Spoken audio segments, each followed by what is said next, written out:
आज हम यहाँ पे पढ़ने जा रहे हैं chemical effect of electric current class 8 के एमसीक्यूज के बारे में। तो देखते हैं यहाँ पे क्वेश्चन फर्स्ट में हमसे क्या पूछा गया है। An electric current can produce. तो इलेक्ट्रिक करंट इनमें से क्या प्रोड्यूस करता है? Heating effect, chemical effect, magnetic effect, या डी ऑप्शन में बोला गया कि तीनों ही। तो यहाँ पे जो हमारा करेक्ट ऑप्शन होगा वो हमारा डी ऑप्शन होगा, क्योंकि जो इलेक्ट्रिक करंट है उसमें केमिकल इफेक्ट भी होता है, हीटिंग इफेक्ट भी होता है और मैग्नेटिक इफेक्ट भी होता है। अगर मैं यहाँ पे केमिकल इफेक्ट की बात करूँ तो हमने यहाँ पे क्या करा था, हमने यहाँ पे दो कॉपर वायर में एक बैटरी कनेक्ट करी थी और यहाँ पे क्या लिया था, पटेटो का स्लाइस लिया था। तो पटेटो का स्लाइस को जो हमने यहाँ पे काटा था, तो वहाँ पे एक एंड पे क्या होता हमारा पॉजिटिव एंड में यहाँ पे क्या हो गया था, हमारा ग्रीनिश कलर हो गया था। पटेटो पे क्या हो गया था, हमारा ग्रीनिश कलर, जो कि ये दर्शाता है कि उसमें क्या है, हमारे इलेक्ट्रिक करंट में केमिकल इफेक्ट है। अगर मैं बात करूं हीटिंग इफेक्ट की, जो हमारा बल्ब ग्लो करता है, जैसे कि जो हमारा येलोइश बल्ब है, जो 100 वॉट या 60 वॉट का आता था, जो पहले जमाने में यूज होता था, अब तो एलईडी आ चुकी है। तो वो किस पे काम करता था, वो हीटिंग इफेक्ट पे काम करता था। उसका फिलामेंट क्या होता था, हीट होता था, जब वो जाके ग्लो करता था। तो हीटिंग इफेक्ट क्या होता है, हमारा इलेक्ट्रिक करंट में ही होता है। अब बात कर लेते हैं मैग्नेटिक इफेक्ट की। तो मैग्नेटिक इफेक्ट भी हमने पढ़ा था कि अगर हम यहाँ पे कंपास को पास में ले जाएंगे किसी इलेक्ट्रिक करंट के पास, तो वहां पे क्या होगा, इसकी नीडल जो है डिफ्लेक्ट होगी। इसका मतलब क्या होता है, इलेक्ट्रिक करंट वहां पे मैग्नेटिक इफेक्ट भी प्रोड्यूस करता है। इसलिए जो इसका ऑप्शन होगा वो यहाँ पे क्या होगा, हमारा डी ऑप्शन सही होगा। अब देख लेते हैं यहाँ पे क्वेश्चन नंबर सेकंड में क्या पूछा है। बूझो बूझो एंड पहेली perform experiments taking similar bulbs and cells but two different solution A and B as shown in figure 14.1। तो यहाँ पे बूझो एंड पहेली ने यहाँ पे क्या करा है, दो सेमी बल्ब लिए, बट जो सॉल्यूशन है वो यहाँ पे डिफरेंट है। मतलब यहाँ पे उन्होंने सॉल्यूशन तो डिफरेंट लिया है, पर जो बल्ब है वो उन्होंने यहाँ पे क्या करे, सेम लिए हैं। They found that the bulb in the setup A glows more brightly as compared to that of the setup B. You would conclude that। तो इसमें यहाँ क्या बताया गया, उसमें ये बताया गया जो बल्ब A है वो ज्यादा तेज जल रहा है बल्ब B के मुकाबले। तो इसमें से हमारा कौन सा ऑप्शन सही होगा? Higher current is flowing through the circuit in setup A. क्या यहाँ पे सर्किट ए में ज्यादा करंट फ्लो कर रहा है? B option, higher current is flowing through the circuit in setup B, या बी में यहाँ पे ज्यादा हायर करंट फ्लो कर रहा है। सी में बोला गया है equal current is flowing through both the circuit, या दोनों में ही बराबर करंट फ्लो कर रहा है। डी ऑप्शन बोला गया है the current flowing through the circuit in the two setups can not be compared in this manner. तो हम यहाँ पे इसको इस तरह से कंपेयर नहीं कर सकते। तो डी ऑप्शन में यहाँ पे ये बोला गया है, बट इसका जो यहाँ पे करेक्ट ऑप्शन होगा वो हमारे यहाँ पे होगा A option, higher current is flowing through the circuit in setup B. जितना ज्यादा इलेक्ट्रिक करंट फ्लो होगा उतना ही ज्यादा यहाँ पे बल्ब का जो फिलामेंट है वो हीट होगा और वो उतनी ही तेजी से ग्लो करेगा। तो इसलिए यहाँ पे जो इसका ऑप्शन होगा वो यहाँ पे क्या होगा, हमारा ए ऑप्शन सही होगा। क्योंकि जो हमारा सॉल्यूशन ए है ये क्या है, हमारा बेटर कंडक्ट कर रहा है इलेक्ट्रिसिटी को। मतलब बेटर कंडक्ट है जिसकी वजह से यहाँ पे इलेक्ट्रिसिटी भी अच्छी तरीके से कंडक्ट कर पा रही है। इसलिए जो उसका ऑप्शन होगा वो यहाँ पे ए ऑप्शन सही होगा। अब देखते हैं यहाँ पे नेक्स्ट क्वेश्चन। तो क्वेश्चन नंबर 3 में यहाँ पे पूछा है, Boojho's uncle has set up an electroplating factory near his village. तो बूझे के जो अंकल है उन्होंने यहाँ पे इलेक्ट्रोप्लेटिंग की जो फैक्ट्री है अपने गांव में लगा रखी है। He should dispose of the waste of the factory. और जो ही यहाँ पे इसका डिस्पोज हो, मतलब जो उसका वेस्ट होगा, जब इलेक्ट्रोप्लेटिंग करते हैं तो उसका एक जो केमिकल डिस्पोजल होता है उसको यहाँ पे डिस्पोज करना होता है। तो वो उसको कहाँ पर डिस्पोज करेंगे वो यहाँ पे बताया गया है। क्या वो नदी के पास करेंगे, क्या वो यहाँ पे पॉन्ड के पास करेंगे, तालाब के पास करेंगे, या ही वो यहाँ पे कॉर्नफील्ड के पास करेंगे। और डी ऑप्शन बोला गया according third according to the disposal guidelines of the local authority. या है यहाँ पे बोला गया है जो सरकार के जैसे हमें गाइडलाइंस दे रखी है या लोकल अथॉरिटी की जो हमें गाइडलाइंस दे रखी है उसके अनुसार करेंगे। तो अगर वो यहाँ पे नदी में करते हैं तो नदी का पानी यहाँ पे पॉल्यूट होगा, पॉन्ड में करेंगे तो पॉन्ड का होगा, अगर कॉर्न फील्ड में डालेंगे तो वहां की जो फसल है वो बेकार हो जाएगी। तो यहाँ पे डी ऑप्शन सही होगा। वो यहाँ पे क्या करेंगे, सरकार की जो गाइडलाइंस है या जो लोकल अथॉरिटी की गाइडलाइंस है उसके अनुसार ही यहाँ पे जो इलेक्ट्रोप्लेटिंग का डिस्पोज है उसको यहाँ पे क्या करेंगे, डिस्पोज करेंगे, उसका जो वेस्ट मटेरियल है। तो इसका यहाँ पे क्या होगा, हमारा डी ऑप्शन सही होगा। अब देख लेते हैं यहाँ पे क्वेश्चन नंबर 4 में क्या पूछा है, which one of the following solution will not conduct electricity. तो इनमें से कौन सा सॉल्यूशन इलेक्ट्रिसिटी को कंडक्ट नहीं करेगा, वो हमें यहाँ पे बताना है। Lemon juice, vinegar, tap water या वेजिटेबल ऑयल। तो पहले मैं आपको बता देता हूँ कि वही सॉल्यूशन इलेक्ट्रिसिटी को कंडक्ट करते हैं जिसमें आयंस अच्छी तरह से फ्लो कर पाए। अब यहाँ पे बात कर लेते हैं वेजिटेबल ऑयल की।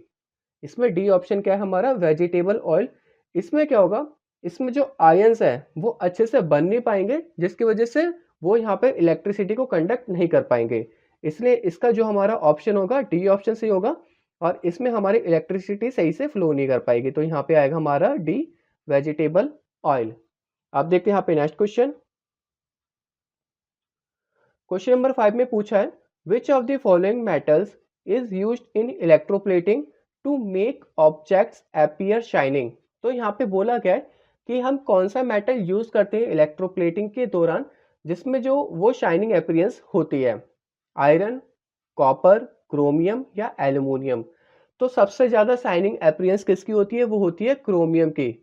किसकी होती है यहाँ पे, क्रोमियम की। तो इसमें हमारा कौन सा ऑप्शन सही होगा, इसमें हमारा ऑप्शन होगा सी, क्रोमियम। क्योंकि इसका जो होता है क्या होता है, शाइनिंग अपीयरेंस होता है। क्या होता है यहाँ पे, शाइनिंग अपीयरेंस होता है इसका, जिसकी वजह से इसकी ही कोटिंग की जाती है। और ये एक तरह से नॉन कोरोसिव भी होता है, जिसकी वजह से यहाँ पे जंक भी नहीं लगता है। तो ये कहाँ पे होता है, एक तो साइकिल के रिम में होता है, और मतलब कहाँ पे कोटिंग की जाती है वो मैं बता रहा हूँ। साइकिल के रिम में की जाती है, कार के पार्ट्स में की जाती है, जो हमारे यहाँ पे बाथरूम में टैप वाटर होते हैं उस पर भी की जाती है। और ये इसलिए की जाती है, एक तो इसका अपीयरेंस भी शाइनिंग होता है और जंक भी नहीं लगता है। तो दो दो चीज यहाँ पे फायदेमंद हो गई, तो इसलिए यहाँ पे क्रोमियम की कोटिंग की जाती है। अब देखते हैं यहाँ पे क्वेश्चन नंबर 6 में क्या पूछा है, which of the following solutions will not make the bulb in figure 14.2 glow. तो यहाँ पे कौन सा सॉल्यूशन की वजह से बल्ब ग्लो नहीं करेगा, वो हमें यहाँ पे बताना है। पहला ऑप्शन दे रखा है यहाँ पे सोडियम क्लोराइड्स। अब मैंने आपको पहले बताया था कि जो सॉल्यूशन इलेक्ट्रिसिटी कंडक्ट करता है तो उसमें आयंस बनते हैं। अगर मैं यहाँ पे सोडियम क्लोराइड्स की बात करूँ तो सोडियम यहाँ पे पॉजिटिव आयंस बनाएगा और क्लोराइड नेगेटिव। तो यहाँ पे दोनों आयंस बन रहे हैं, तो यहाँ पे इलेक्ट्रिसिटी कंडक्ट करेगी। सेम यहाँ पे कॉपर सल्फेट, तो कॉपर यहाँ पे पॉजिटिव बनाएगा, सल्फेट नेगेटिव। सेम यहाँ पे सिल्वर निट्रेट की बात होगी तो सिल्वर पॉजिटिव, निट्रेट नेगेटिव। बट यहाँ पे डी ऑप्शन कोई भी आयंस नहीं बनाएगा, sugar solution in diluted water, जिसकी वजह से यहाँ पे जो बल्ब है वो ग्लो नहीं कर पाएगा, क्योंकि इलेक्ट्रिसिटी कंडक्ट नहीं होगी। तो इसलिए यहाँ पे जो इसका ऑप्शन होगा, यहाँ पे जो इसका ऑप्शन होगा वो यहाँ पे डी होगा, क्योंकि डी ऑप्शन की वजह से वहां पे इलेक्ट्रिसिटी कंडक्ट नहीं होगी और बल्ब ग्लो नहीं करेगा। अब देखते हैं यहाँ पे नेक्स्ट क्वेश्चन। क्वेश्चन नंबर 7 में पूछा क्या है, when electric current is pass through a conducting solution. यहाँ पे क्या हो रहा है, इलेक्ट्रिक करंट पास की जाती है कंडक्टिंग सॉल्यूशन से। There is a change of colour of the solution, this indicates. तो ये मैंने आपको पहले ही क्वेश्चन में बताया था कि जो हमारा इलेक्ट्रिक करंट पास करते तो वहाँ पे 3 इफेक्ट होते हैं, केमिकल इफेक्ट, हीटिंग इफेक्ट और मैग्नेटिक इफेक्ट। जो हमारा केमिकल इफेक्ट होता है उसमें क्या होता है, कलर चेंज होता है। और उस एक्सपेरिमेंट में हमने क्या लिया था, यहाँ पे पोटैटो का स्लाइस लिया था और यहाँ पे बैटरी कनेक्ट करके उसमें वायर लगाए थे। तो जो ये मैं आपको दिखा देता हूँ यहाँ पे एक पोटैटो लेके। तो मान लो कि हमने यहाँ पे एक ये पोटैटो का स्लाइस लिया है, ये हमने यहाँ पे एक पोटैटो का स्लाइस लिया है, और यहाँ पे हमने पॉजिटिव टर्मिनल है, यहाँ पे नेगेटिव, यहाँ पे हमने 2 वायर जॉइंट कर दी, और यहाँ पे हमने एक बैटरी कनेक्ट कर रखी है। यहाँ पे हमने एक बैटरी कनेक्ट की पॉजिटिव, और इस साइड हमने कर रखी है नेगेटिव। ठीक है, तो यहाँ पे हमारी नेगेटिव पॉजिटिव एंड कनेक्ट है, और जो यहाँ पे पॉजिटिव एंड है यहाँ पे इस साइड हमारे यहाँ पे कौन सा कलर हो जाएगा, इस साइड हमारे यहाँ पे हो जाएगा ग्रीनिश कलर।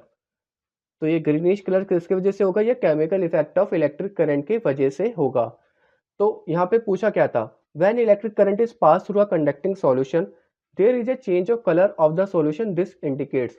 तो ये इंडिकेट क्या करता है कि यहाँ पे क्या हो रहा है, केमिकल इफेक्ट ऑफ करंट हो रहा है। तो इसका हमारा कौन सा ऑप्शन सही होगा? इसका हमारा ए ऑप्शन सही होगा। अब देखते हैं यहाँ पे क्वेश्चन नंबर 8 में क्या पूछा है। Which of the following metals should be electroplated on a tiffin box made of steel? तो यहाँ पे कौन सा मेटल इलेक्ट्रोप्लेट किया जाता है टिफिन बॉक्स में जो कि स्टील का बना होता है? कॉपर, क्रोमियम, सिल्वर या टिन? तो यहाँ पे जो हमारा किया जाता है वो हमारा डी ऑप्शन होगा। यहाँ पे टिन टिन की कोटिंग की जाती है यहाँ पे टिफिन बॉक्स में जो कि स्टील का बना होता है। और टिन हमारे यहाँ पे क्या होता है? नॉन कोरोसिव इन नेचर होता है, जिसकी वजह से यहाँ पर भी जंग नहीं लगता है। तो इसका जो हमारा ऑप्शन होगा क्वेश्चन नंबर 8 का, वो यहाँ पे क्या होगा?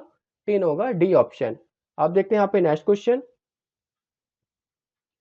तो क्वेश्चन नंबर 9 में पूछा गया है which of the following types of energy can be use to decompose water into its element? तो यहाँ पे कौन से टाइप्स की एनर्जी यूज की जाती है जब यहाँ पे वाटर को डिकम्पोज करते हैं उसके एलिमेंट्स में?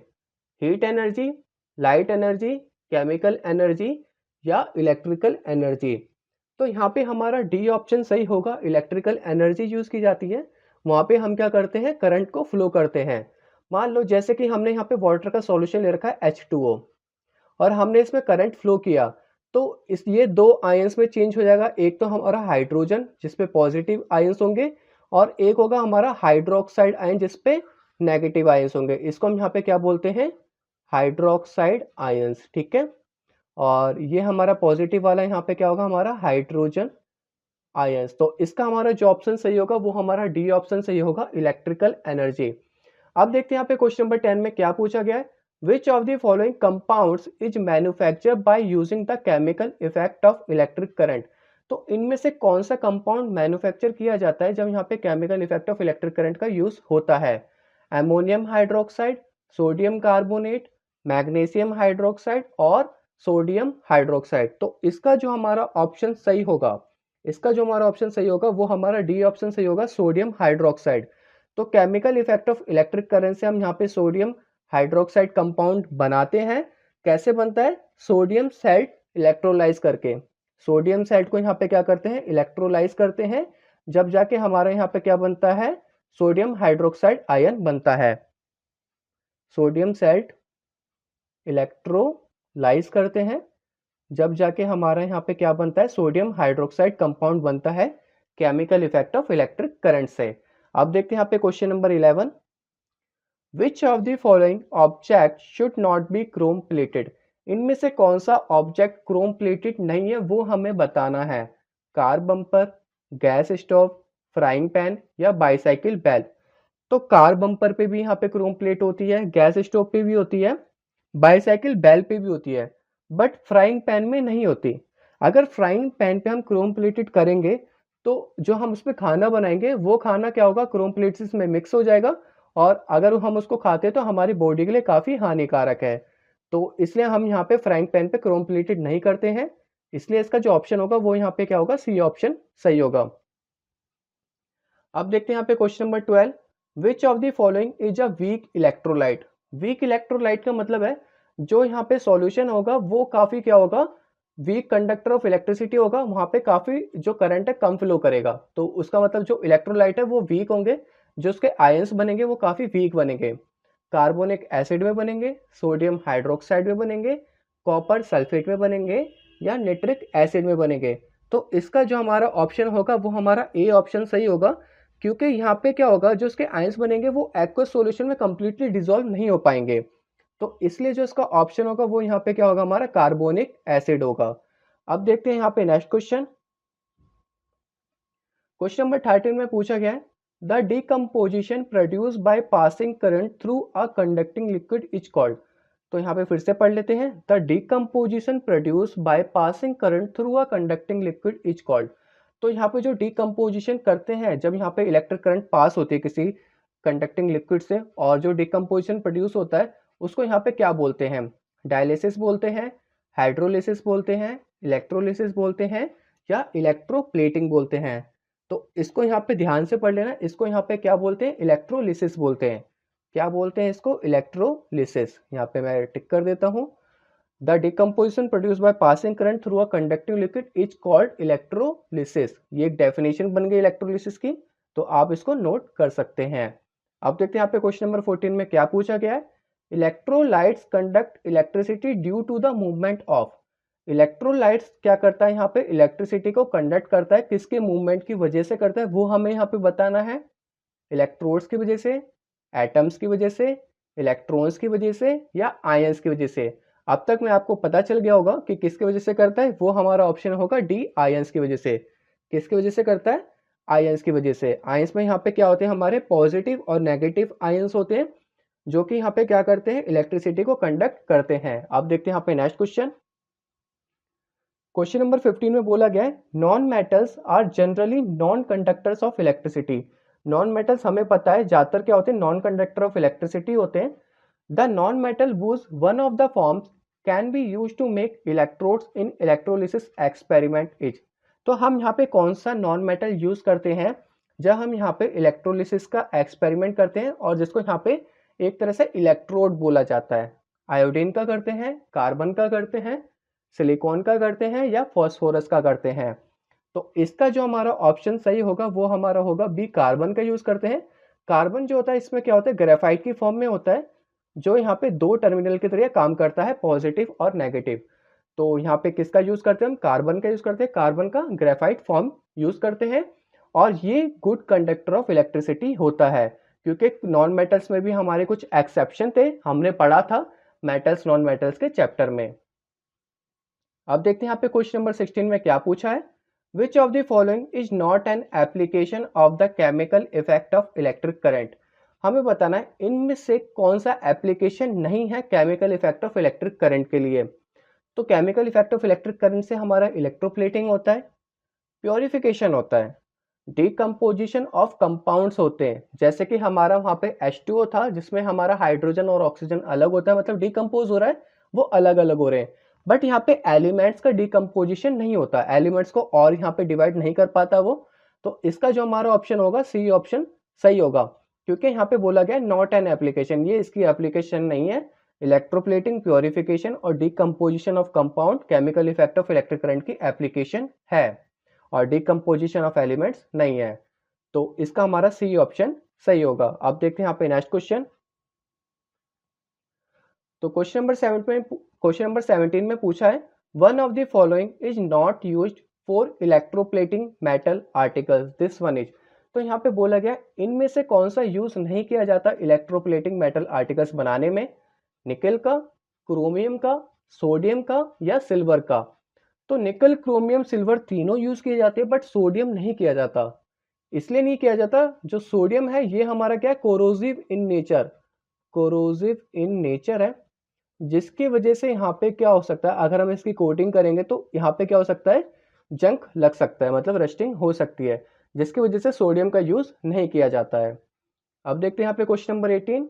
N arrangement having two carbon rods capped in a conducting liquid in a vessel is known as. तो यहाँ पे क्या है, दो कार्बन रोड है और यहाँ पे कंडक्टिंग लिक्विड है, तो इसको यहाँ पे क्या बोलेंगे, इस अरेंजमेंट को रिचार्जेबल सेल बोलेंगे, स्टोरेज सेल बोलेंगे, बायोलॉजिकल सेल बोलेंगे या इलेक्ट्रोलिटिक सेल बोलेंगे। तो यहाँ पे क्या बोलेंगे, इसको इलेक्ट्रोलिटिक सेल, क्योंकि जो एक्सपेरिमेंट होता है वो हमारे यहाँ पे क्या होता है, इलेक्ट्रोलिसिस होता है, इसलिए जो इसका नाम है इलेक्ट्रोलिटिक सेल दिया गया है। तो इसका हमारा क्या ऑप्शन होगा, डी ऑप्शन सही होगा। अब देखते हैं यहाँ पे next question. Question number 19। Which of the following can be electroplated with chromium. तो इनमें से कौन सा इलेक्ट्रोप्लेट किया जाता है क्रोमियम के साथ, बैकलाइट, ग्रेफाइट, स्टील या टेफ्लॉन। इसमें हमारे दो ऑप्शन सही होंगे, वो है हमारा बी और सी, ग्रेफाइट और स्टील। तो इसका हमारा कौन सा होगा, बी और सी, बी पार्ट होगा।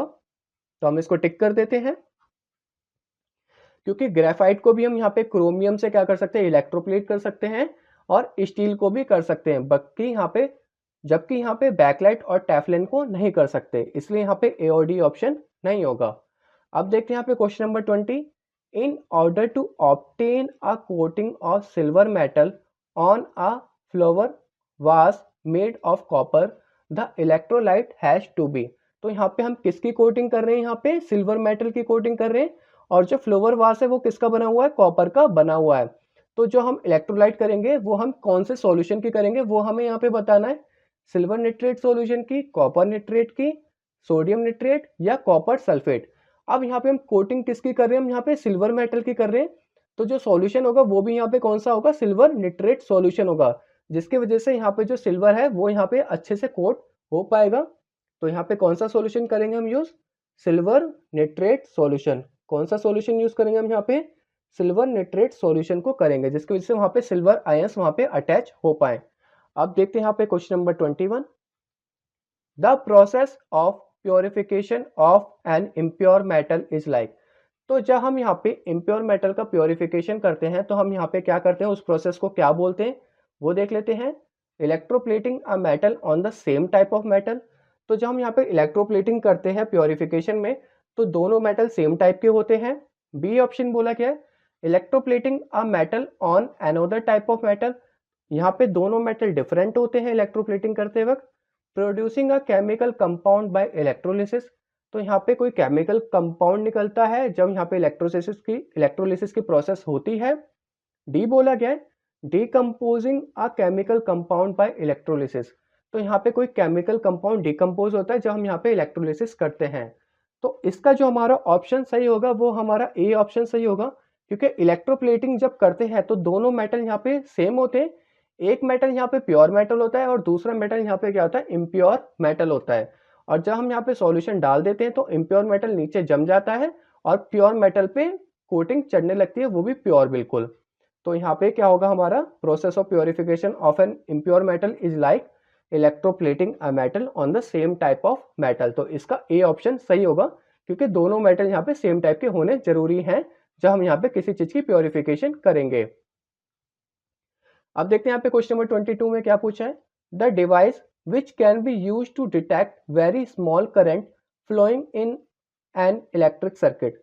तो यहाँ पे क्या हो रहा है, यहाँ पे अगर इलेक्ट्रिक सर्किट में काफी छोटा करंट फ्लो कर रहा है, काफी कम इलेक्ट्रिक करंट फ्लो कर रहा है, तो वो कौन सा डिवाइस डिटेक्ट कर सकता है। तो यहाँ पे हमें चार ऑप्शन दे रखे हैं, लीड, डीबी, एमसीबी या एलईडी। तो जो सबसे छोटा करंट भी डिटेक्ट कर ले तो वो हमारा यहाँ पे कौन सा होगा, डी ऑप्शन सही होगा, एलईडी। और एलईडी की फुल फॉर्म होती है लाइट एमिट डायोड, और ये छोटे से छोटे करंट के फ्लो को यहाँ पे डिटेक्ट कर लेता है और ये ग्लो करने लगता है। तो एलईडी का यूज हम कब करते हैं, मान लो किसी चीज में काफी कम इलेक्ट्रॉन, यहाँ पे क्या हो रहा है, काफी कम इलेक्ट्रिसिटी फ्लो कर रही है, तो हम वहाँ पे एलईडी को यहाँ पे उस सर्किट से जोड़ेंगे और देखेंगे कि वहाँ पे जो करंट है वो वहाँ पे फ्लो कर रहा है कि नहीं कर रहा। अगर काफी कम कर रहा होगा तो वहाँ पे एलईडी ग्लो करने लगेगी, अगर ज्यादा भी करेगा तो हमारा वहाँ पे नॉर्मल बल्ब भी ग्लो करेगा। बट यहाँ पे बात किसकी हो रही है, यहाँ पे छोटे से करंट की बात हो रही है।